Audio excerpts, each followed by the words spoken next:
కొడంగల్లో రేవంత్ రెడ్డి మాట్లాడుతున్నారు. ప్రత్యక్ష ప్రసారం ద్వారా చూద్దాం. మద్దతు పలుకరు. అయితే ప్రధానంగా ప్రభుత్వం చెప్తున్నది ఏందయ్యా అంటే పాలమూరు రంగారెడ్డి జిల్లా ఎత్తిపోతల పథకం ద్వారా 35,200 కోట్ల రూపాయలు ఖర్చు పెట్టి 10 లక్షల ఎకరాల ఆయకట్టును దాదాపుగా 7.5 లక్షలు మహబూబ్ నగర్ జిల్లాలో, 2 లక్షల చిల్లర రంగారెడ్డి జిల్లాలో, మిగతాది నల్గొండ జిల్లాలో 10 లక్షల ఎకరాల ఆయకట్టును అభివృద్ధి చేస్తాం. అదేవిధంగా హైదరాబాద్కు 20 టీఎంసీల సాగునీటిని కేటాయిస్తాం. తాగునీటిని హైదరాబాద్కి ఇస్తాం. హైదరాబాద్ సికింద్రాబాద్ ప్రజలకు మేము ఈ ప్రాజెక్టును చేపట్టి ఇది ముందుకు తీసుకెళ్లడానికి మేము నిర్ణయం తీసుకున్నామన్నారు. దానికి సంబంధించిన జీవో జూన్ 10 రోజు ఈ జీవో 105ను రాష్ట్ర ప్రభుత్వం మంజూరు చేస్తూ 35,200 కోట్ల రూపాయలకు ప్రభుత్వం మంజూరునివ్వడం జరిగింది. ఈ జీవో జూన్ 10 రోజు అంటే పోయిన నెల రాష్ట్ర ప్రభుత్వం ఇచ్చింది. ఈ జీవోకు సంబంధించి ఆంధ్రప్రదేశ్ రాష్ట్ర ప్రభుత్వం ఏదైతే మంత్రివర్యులు హరీష్ రావు గారు చెప్తారో ఆంధ్రప్రదేశ్ ప్రభుత్వము చంద్రబాబు నాయుడు గారు కేంద్ర ప్రభుత్వానికి లేఖ రాసిండు. ఈ ప్రాజెక్టును అదేవిధంగా నక్కలగండి ప్రాజెక్టును పక్కన పెట్టమని చెప్పి కేంద్ర ప్రభుత్వానికి ఫిర్యాదు చేసిండని చెప్పి హరీష్ రావు గారు నిన్న మాట్లాడుతూ ఈ రోజు బంద్కు పిలుపునిచ్చిండు. అయితే ఇక్కడ జూన్ 11 30 రోజుల క్రితము ఆంధ్రప్రదేశ్ ప్రభుత్వానికి సంబంధించిన అధికారులు కేంద్ర ప్రభుత్వానికి ఒక లేఖ రాసిండ్రు. ఈ లేఖలో ఉన్న సారాంశం ఏందయ్యా అంటే తెలంగాణ రాష్ట్ర ప్రభుత్వం పాలమూరు రంగారెడ్డి జిల్లా ఎత్తిపోతల పథకం అదేవిధంగా నక్కలగండి ఎత్తిపోతల పథకాన్ని ఈ ప్రభుత్వం చేపట్టాలని టెండర్లు పిలిచి ముందుకు సాగాలని నిధులు మంజూరు చేసినామని చెప్పి ముఖ్యమంత్రి గారు ఫౌండేషన్ స్టోన్స్ వేస్తున్నారు. దీనికి సంబంధించి రాష్ట్ర పునర్విభజన చట్టం ప్రకారం 2 రాష్ట్రాలు ఏర్పడ్డ తర్వాత ఏ ప్రాజెక్టును ప్రారంభించాలన్నా కృష్ణా రివర్ మేనేజ్మెంట్ బోర్డు అనుమతి తీసుకొని కృష్ణా రివర్ మేనేజ్మెంట్ బోర్డుకు డిపిఆర్ను డీటెయిల్ ప్రాజెక్టు రిపోర్టును అక్కడ సబ్మిట్ చేసి ఇరు రాష్ట్రాల అభిప్రాయం తీసుకున్న తర్వాత ప్రాజెక్టులను చేపట్టాలని చెప్పి 2014 పునర్విభజన చట్టం ప్రకారం చట్టంలో ఈ విధంగా ఉన్నది పునర్విభజన బిల్లులో. కాబట్టి తెలంగాణ రాష్ట్ర ప్రభుత్వం చేపడుతున్న ప్రాజెక్టులకు సంబంధించి సిడబ్ల్యూసీ గాని కృష్ణా రివర్ మేనేజ్మెంట్ బోర్డు గాని తెలంగాణ ప్రభుత్వం ఏమైనా తెలియజెప్పిందా? వీటికి సంబంధించిన డిపిఆర్లు ఉంటే మాకు ఇవ్వండి, ప్రాజెక్టులు చేపడుతున్నారు కాబట్టి దిగువ రాష్ట్రమైన ఆంధ్రప్రదేశ్ కు నష్టం జరగకుండా చూడాల్సిన బాధ్యత మీ మీద ఉన్నది కాబట్టి ఆ బాధ్యతను మీరు నెరవేర్చండి అని మాత్రమే లేఖ రాయడం జరిగింది. ఎక్కడే గాని పాలమూరు ఎత్తిపోతల నక్కలగండిని చేపట్టొద్దు, ఈ ప్రాజెక్టులను ఆపమని ఎక్కడే గాని లేఖలో లేదు. పాత్రికేయ మిత్రులు ఈ లేఖ అంతా చదువుకోవచ్చు. అందరు పాత్రికేయ మిత్రులు కూడా ఆంధ్రప్రదేశ్ ప్రభుత్వం కేంద్ర ప్రభుత్వానికి రాసిన లేఖ ఇది. ఈ లేఖలో ఉన్న సారాంశం ఏందంటే పునర్విభజన చట్ట ప్రకారం ఏ రాష్ట్ర ప్రభుత్వమైనా కృష్ణా రివర్ బోర్డు మీద కొత్త ప్రాజెక్టులు చేపట్టాలంటే ముందస్తు అనుమతి తీసుకోవాలి. కృష్ణా రివర్ మేనేజ్మెంట్ బోర్డు ముందస్తు అనుమతి తీసుకొని ప్రాజెక్టులు చేపట్టాలని నిబంధనలు ఈ పునర్విభజన చట్టాన్ని పులిస్టాపులు కామాలతో సహా కేసీఆర్ గారే పరిశీలించి రాసి చట్టం చేపించిన తెలంగాణ సాధించిన కేసీఆర్ చెప్పుకుంటున్నాడు. అలా కేసీఆర్ రాసిచ్చిన పునర్విభజన చట్టంలో ఎక్కడైనా గాని పాలమూరు రంగారెడ్డి జిల్లాల ఎత్తిపోతల పథకం గురించి ఎక్కడైనా చర్చ జరిగిందా? ఈ రోజు ఆంధ్రప్రదేశ్ ప్రభుత్వం ఏమడుగుతున్నది అంటే మీరు చేపట్టబోయే ప్రాజెక్టును కేంద్ర ప్రభుత్వానికి తెలియజెప్పారా? ఒకవేళ కేంద్ర ప్రభుత్వానికి తెలియజెప్తే మాకు కూడా ఒక డిపిఆర్ కాపీ ఇవ్వండి అని మాత్రమే అడగడం జరిగింది. అంటే ఒక రాష్ట్ర ప్రభుత్వంగా వాళ్ళకు అనుమానాలు ఉన్నప్పుడు నివృత్తి చేసుకోవడం అనేది ఆయా రాష్ట్ర ప్రభుత్వాల బాధ్యత.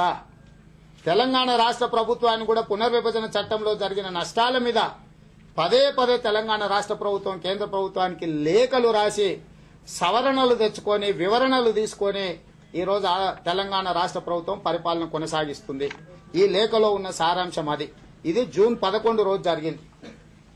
జూన్ 18, 19 కేంద్ర ప్రభుత్వం సిడబ్ల్యూసి సెంట్రల్ వాటర్ కమిషన్, అదే విధంగా కృష్ణా రివర్ మేనేజ్మెంట్ బోర్డు రెండు ఢిల్లీలో కూర్చొని ఇరు రాష్ట్రాలకు సంబంధించిన ప్రభుత్వ ప్రతినిధులను, అధికారులను, అంటే తెలంగాణ రాష్ట్ర ప్రభుత్వం నుంచే ప్రిన్సిపల్ సెక్రటరీ ఎస్కే జోషి గారు, ఆంధ్రప్రదేశ్ ప్రభుత్వం నుంచి ప్రిన్సిపల్ సెక్రటరీ ఆదిత్యనాథ్ దాస్ గారు, కేంద్రం అడిషనల్ సెక్రటరీ అమర్జిత్ సింగ్ నాయర్ వారి సమక్షంలో 18, 19 జూన్ రోజు సుదీర్ఘంగా 48 గంటల పాటు చర్చలు చేసి ఒక ఒడంబడిక, ఒక ఒప్పందం రాసుకున్నారు. కృష్ణా బేసిన్ లో 811 టీఎంసీల నీటి కేటాయింపులు బచావత్ ట్రిబ్యునల్ ప్రకారం కేటాయింపులు జరిగినాయి.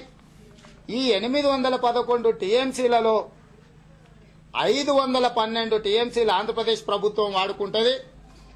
299 టీఎంసీలు తెలంగాణ ప్రభుత్వం వాడుకుంటుంది. ఇవి వాడుకోవడమే కాదు, ఈ మధ్యలో హరీష్ రావు గారు మాట్లాడుతున్నాడు. ఆయన అంత పొడుగునా ఇంత పొడుగునా ఆయన ఏది మాట్లాడినా అందంగా ఉంటుందని ఆయన అనుకుంటూనేమో, నాకు అర్థమైతలేదు. కానీ చంద్రబాబు నాయుడు అయితే హెరిటేజ్ పాలు తాగుతాడు, కానీ హైదరాబాద్లో ఉన్న వాళ్ళకి తాగనికే నీళ్ళు లేదు. మరి ఆంధ్రప్రదేశ్ ప్రజలు ఎట్లా బతుకుతారు అని అన్ని సన్నాసి మాటలు మాట్లాడుతున్నాడు. ఇందులో స్పష్టంగా ఇదే లేఖలో 9వ అంశంలో ఏం రాసిందా అంటే, ఈ శ్రీశైలం, నాగార్జున సాగర్ లో ఏవైతే నీళ్లు అందుబాటులో ఉన్నాయో మొట్టమొదట హైదరాబాదు, సికింద్రాబాదు ప్రజలకు, అదేవిధంగా ఈ ప్రాంత ప్రజలకు తాగడానికి నీటి కేటాయింపులు ఇచ్చిన తర్వాతనే మిగతా వ్యవసాయాన్ని గాని మిగతా వాటికి గాని వినియోగించుకోవాలని చెప్పి జూన్ 18, 19 రోజు ఏదైతే ఢిల్లీలో కేంద్ర ప్రభుత్వం సమక్షంలో ఒప్పందాలు రాసుకున్నారో ఆంధ్రప్రదేశ్ ప్రభుత్వం పక్షాన ఆదిత్యనాథ్ దాస్ గారు సంతకం పెట్టిన మినిట్స్ ఇవి. అంటే ఎక్కడే గాని హైదరాబాద్, సికింద్రాబాద్ ప్రజలకు గాని తెలంగాణ ప్రజలకు గాని శ్రీశైలంలో, నాగార్జున సాగర్ లో అందుబాటులో ఉన్న నీటిని మొదట తాగడానికి కేటాయించాలని చెప్పి స్పష్టంగా ఇందులో 9వ అంశంలో రాసుకోవడం జరిగింది. మరి ఈరోజు చంద్రబాబు నాయుడు గారు, తెలుగుదేశం పార్టీ ఇంత విస్పష్టంగా తెలంగాణ ప్రజలకు తాగునీటి విషయంలో గాని సాగునీటి విషయంలో గాని సహకరించి 512 టీఎంసీలు ఆంధ్రప్రదేశ్ రాష్ట్రము, 299 టీఎంసీలు తెలంగాణ రాష్ట్ర ప్రజలు వాడుకోవడానికి ఒప్పందం సంతకం పెట్టడమే కాకుండా హైదరాబాద్ ప్రజల దాహార్తిని తీర్చడానికి ఎన్ని నీళ్లు అవసరమైతే అన్ని వాడుకున్న తర్వాతనే వ్యవసాయానికి వాడుకుందామని చెప్పి ఈ లేఖ సారాంశం ఈ మినిట్స్ లో సంతకాలు పెట్టారు. ఇది తప్పంటాడా హరీష్ రావు గారు? అంటే ఈ రోజు ప్రజల్ని మభ్యపెట్టి, ప్రజల దృష్టి మరల్చి, ఈ రోజు ప్రజల మధ్యలో సెంటిమెంట్ రగల్చి పబ్బం గడుపుకోవాలని చెప్పి మామ అల్లుళ్ళు ఈ రోజు ప్రయత్నం చేస్తున్నారు. ఈ రోజు జూన్ 11 రోజు లేఖ రాస్తే జూలై 10 తారీఖు రోజు బంధుకు పిలుపునిచ్చింది. 30 రోజుల తర్వాత రాష్ట్ర ప్రభుత్వం బంధుకు పిలిపించిందంటే దీని వెనకాల ఉన్న మర్మమేంది, దీని వెనకాల ఉన్న కుట్రేంది, కుతంత్రమేంది, మామ అల్లుల ఉద్దేశమేందో తెలంగాణ ప్రజలు, ప్రధానంగా పాలమూరు బిడ్డలు ఆలోచన చేయాల్సిన అవసరం ఉన్నది. నువ్వు జూన్ 11 లేఖ రాస్తే జూన్ 18, 19 రోజు కేంద్ర ప్రభుత్వ సమక్షంలో చర్చలు జరిగినప్పుడు మేము ఈ ప్రాజెక్టులు కట్టుకుంటున్నాము, మీరు ఈ లేఖ ఎందుకు రాసిండ్రు, ఈ లేఖను వెనక్కి తీసుకోమని ఎందుకు కేంద్ర ప్రభుత్వం ముందల పంచాయతీ పెట్టలేదు? తెలంగాణ రాష్ట్ర ప్రభుత్వం లేఖ రాసిన తర్వాత వారం రోజుల తర్వాతనే కేంద్రంలో సమావేశం జరిగింది. ఆ సమావేశంలో కేవలం కృష్ణా రివర్ మేనేజ్మెంట్ బోర్డుకు సంబంధించిన అంశాలే 3 పేజీలల్లా 48 గంటల సుదీర్ఘమైన చర్చలు. అక్కడ పాల్గొన్న ప్రధాన అధికారి గతంలో ఇండియా, పాకిస్తాన్ కు సంబంధించిన నీళ్లు 2 గంటలలో 2 దేశాల పంచాయతీ ఇచ్చిన నేను మీరు చూపించగలిగిన అని చెప్పి అక్కడ ఉన్న అధికారి అధికారికంగా చెప్పడం జరిగింది. సో 48 గంటల సుదీర్ఘమైన చర్చలలో ఎక్కడైనా ఆంధ్రప్రదేశ్ రాసిన లేఖ గురించి తెలంగాణ ప్రభుత్వం ప్రస్తావించింది? గంటల సుదీర్ఘమైన చర్చలలో ఎక్కడైనా ఆంధ్రప్రదేశ్ రాసిన లేఖ గురించి తెలంగాణ ప్రభుత్వం ప్రస్తావించిందా? ఆ రోజు ప్రస్తావించని లేఖ గురించి 30 రోజుల తర్వాత పాలమూరు జిల్లాను బంధుకు పిలిపించిండ్రంటే ఇందులో మామ అల్లుల కుట్ర ఏమున్నదో, ఇందులో వారి స్వార్థ ప్రయోజనం ఏమున్నదో పాలమూరు బిడ్డలందరూ కూడా ఆలోచన చేయాలి. ఎందుకు ఈ ప్రయత్నం చేస్తున్నారంటే, ఎందుకు ఈ ప్రయత్నం చేస్తున్నారు పాలమూరు జిల్లా బంద్ ఒక్కటే అని ఈ రోజు ఈ ప్రాజెక్టులో ప్రయోజనం పొందేది పాలమూరే కాకుండా రంగారెడ్డి, నల్లగొండ, హైదరాబాదు 4 జిల్లాలు ఈ ప్రాజెక్టు ద్వారా ప్రయోజనం పొందుతున్నాయి. ఇవాళ బంధు మాత్రం ఒక పాలమూరులోనే పిలిచారు. అంటే రంగారెడ్డి జిల్లాకు, నల్లగొండ జిల్లాకు, హైదరాబాద్కు నష్టం జరిగినా పర్వాలేదా? ప్రయోజనాలు పొందే 4 జిల్లాలలో ఎందుకు బంధుకు పిలిపిలేదు ఈ రాష్ట్ర ప్రభుత్వం? ఎందుకు హరీష్ రావు గారు రంగారెడ్డి, నల్గొండ, హైదరాబాద్ లో కూడా బంధు పాటించాలని ఎందుకు ప్రజలకు విజ్ఞప్తి చేయలేదు? ఒక్క పాలమూరు జిల్లాను బంధు పెడితే ఈ సమస్యకు పరిష్కారం దొరుకుతుందా? ప్రభుత్వంలో ఉన్న మీరు తెలంగాణ ప్రజలను నిర్బంధిస్తున్నారు. ఈరోజు తెలంగాణ ప్రజలను ఇబ్బంది పెడుతున్నారు. బస్సు డిపో మేనేజర్లకు ఇదే మంత్రులు, రాష్ట్ర రవాణా శాఖ మంత్రులు డిపో మేనేజర్లకు ఫోన్లు చేసి మీరు బస్సులు బయటకు తీయొద్దు, గేట్లు తాళాలు వేసుకొని పెట్టుకోండి అని చెప్పి రవాణా శాఖ మంత్రులు ఒత్తిడి చేస్తే పేద ప్రజల ప్రయాణ సౌకర్యాలు కల్పించే ఎర్ర బస్సు ఈరోజు మూగబోయింది. బస్సు డిపోల ముందల ఓ 10-15 మంది చిల్లర మల్లరగాళ్లను, ఊర్ల మీద ఉండే ఆవారగాళ్లను తీసుకెళ్లి బస్ డిపో ముందల కూసబెట్టి మేము బంధు పాటించినాం, సంపూర్ణమైన మద్దతు మాకు దక్కిందని చెప్పి ఈ రోజు ప్రగల్భాలు పలుకుంటున్నారు. నేను అడుగుతున్నా, నిజంగానే హరీష్ రావు గారికి ఈ ప్రాజెక్టు పట్ల, వలసలు పోయే పాలమూరు కూలీల పట్ల, ఎడారిగా మారిన ఈ జిల్లా పట్ల, ఈ జిల్లా ప్రాజెక్టు పూర్తి చేయాలని నిజంగానే హరీష్ రావు గారు ఉంటే, హరీష్ రావు గారు ఒక అడుగు ముందుకేసి పాలమూరు రంగారెడ్డి జిల్లా ఎత్తిపోతల ప్రాజెక్టు కోసం ఆమరణ నిరాహార దీక్ష చేపట్టి అవసరమైతే తన ఆత్మార్పణం చేసుకుని ఈ ప్రాజెక్టును సాధిస్తే మేము అభినందించుండేవాళ్ళం. ఒకవేళ ఈ ప్రాజెక్టు సాధనలో హరీష్ రావు గారు ఒకవేళ అమరుడైతే గడియారం చౌరస్తలో నిలువెత్తు హరీష్ రావు గారు విగ్రహం నా ఖర్చులతో పెట్టిస్తా. ఎందుకంటే నా సహచర శాసనసభ్యుడు కదా.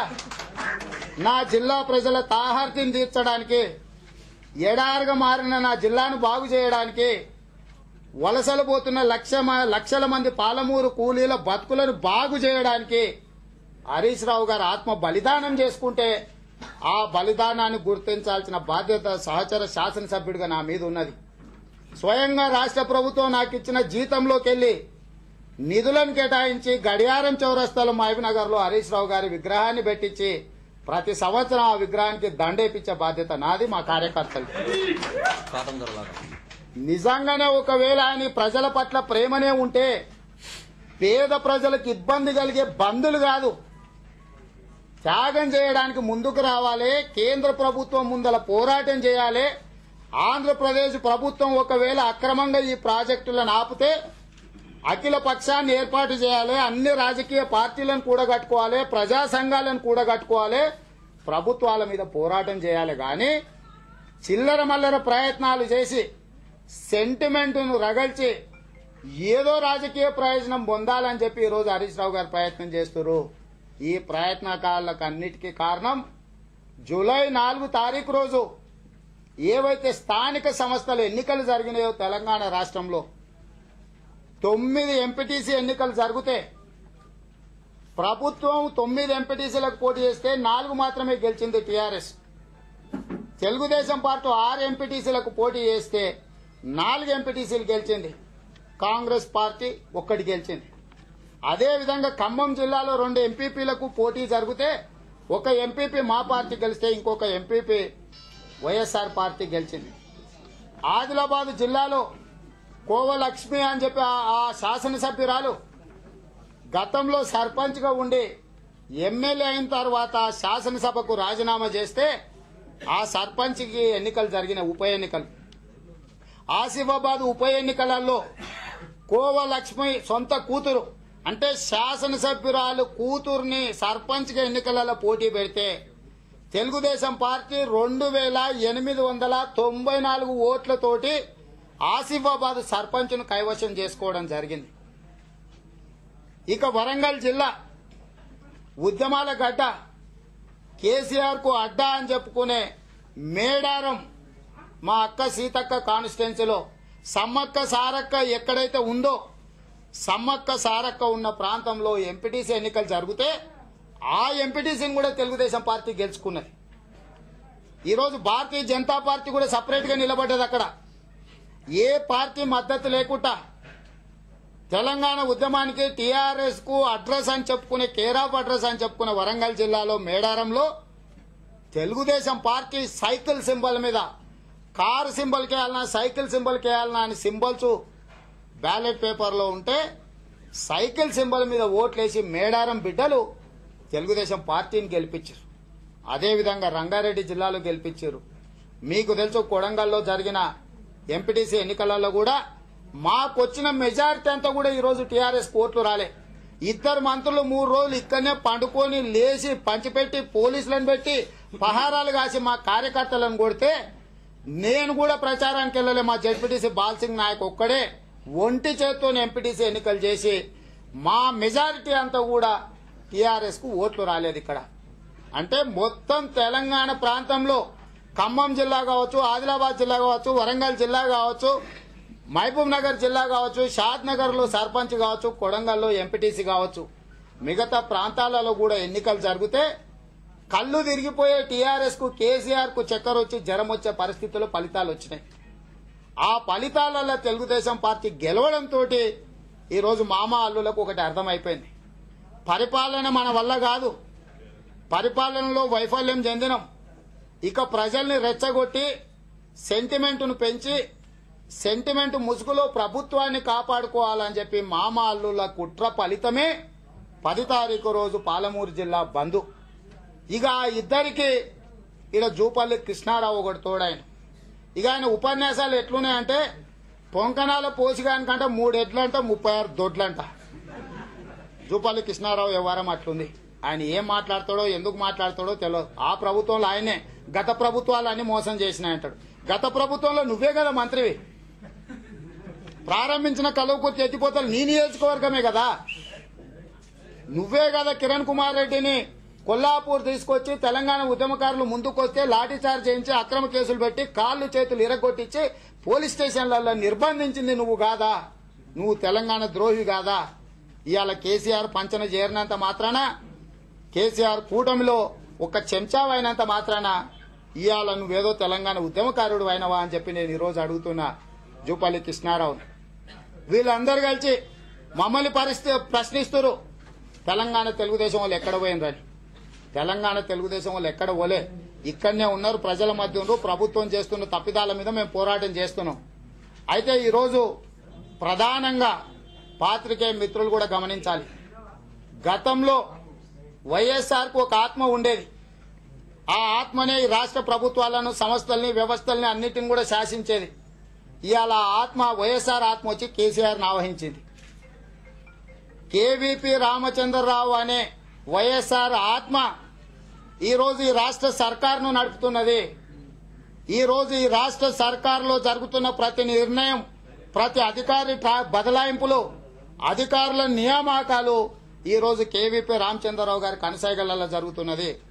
రాజశేఖర రెడ్డి గారు అధికారంలో ఉన్నప్పుడు జలయజ్ఞాన్ని ధనయజ్ఞం చేసి జలగల్లాక కమిషన్లు పీల్చుకొని పిప్పి చేసిన కేవీపీ రామచంద్రరావు ఇవాళ కేసీఆర్ పక్కన చేరి కొత్త ప్రాజెక్టులకు తెరలేపి టెండర్లు పిలిచి కాంట్రాక్టర్ల నుంచి కమిషన్లు కొట్టడానికి ఈరోజు కేసీఆర్ ప్రభుత్వంలో తెరలేపిండ్రు.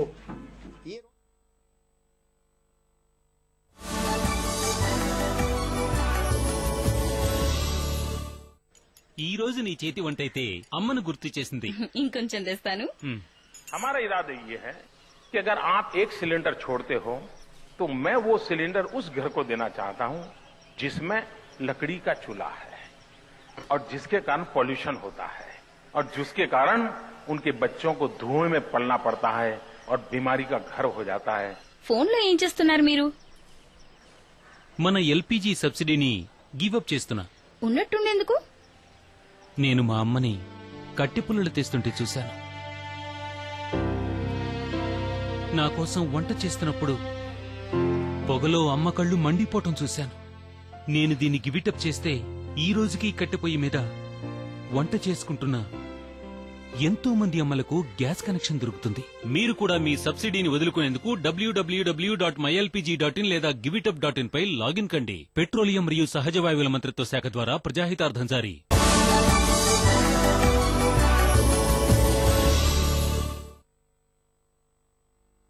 గతంలో పోరాటాలు చేసిండ్రు వారు ఈ ప్రాజెక్టులలో జరిగిన అవినీతి మీద. ఈ రోజు స్తంభించిపోయిన ప్రాజెక్టుల యాత్ర పెట్టి ప్రాజెక్టులలో పనులు నిలిచిపోతే ప్రజలకు ఏం నష్టం జరుగుతుందో పెద్దలు నాగం జనార్దన్ రెడ్డి గారు ప్రాజెక్టుల వారీగా తిరిగి ఈ ప్రభుత్వం మీద ఒత్తిడి తీసుకొస్తున్నాడు. ఇవాళ 8,000 కోట్ల రూపాయల ప్రాజెక్టులల్లా దాదాపుగా 7,500 కోట్ల రూపాయలు ఖర్చయినాయి. కల్వకుర్తి, భీమా, నెట్టంపాడు, కోయిల్ సాగర్ లో 90% పనులు పూర్తయినాయి. దాదాపుగా ఇంకొక 1,000 కోట్లు ఖర్చు పెట్టి 10% పనులను పూర్తి చేస్తే ఒక్క సంవత్సర కాలంలో పాలమూరు జిల్లాలో 8 లక్షల ఎకరాలకు ఆయకట్టునిచ్చే ప్రాజెక్టులు మన కళ్ల ముందలుంటే 1,000 కోట్లు ఖర్చు పెట్టి 4 ప్రాజెక్టులు పూర్తి చేయకుండా పాత ప్రాజెక్టులను పక్కన పెట్టి కొత్త ప్రాజెక్టులకు టెండర్లు పిలవడం వెనుక ఉన్న మతలబేంది? ఈ రోజు నేను హరీష్ రావు గారిని సూటిగా అడుగుతున్నా. పాలమూరు రంగారెడ్డి జిల్లా ఎత్తిపోతల పథకం మాకు కావాలి, కానీ 7,500 కోట్ల రూపాయలు ఖర్చు పెట్టి 10 సంవత్సరాల నుంచి పనులు జరుగుతున్న ప్రధానమైన 4 ప్రాజెక్టులను పాలమూరు జిల్లాలో ఎందుకు పక్కన పెట్టినో ఈ ప్రాంత ప్రజలకు నువ్వు సమాధానం చెప్పాలి. వలసలు పోయిన బిడ్డలు బాగుపడాలంటే, వలసలు పోయిన బిడ్డలు వెనక్కి రావాలంటే, పాలమూరు జిల్లా సస్యశ్యామలం కావాలంటే భీమా, కోయిల్ సాగర్, నెట్టంపాడు, కల్వకుర్తి ప్రాజెక్టులను పూర్తి చేయాలి. 1,000 కోట్ల రూపాయలే నువ్వు కేటాయించకుండా, పనులు పూర్తి చేయకుండా, సాగునీటి పారుదల నిపుణులు మన బడ్జెట్ కంటే ముందు 1,000 కోట్లు ఇస్తే ఈ ప్రాజెక్టులు పూర్తి అయితే నివేదికలు ఇస్తే ఆయన కేటాయించింది 350 కోట్లు.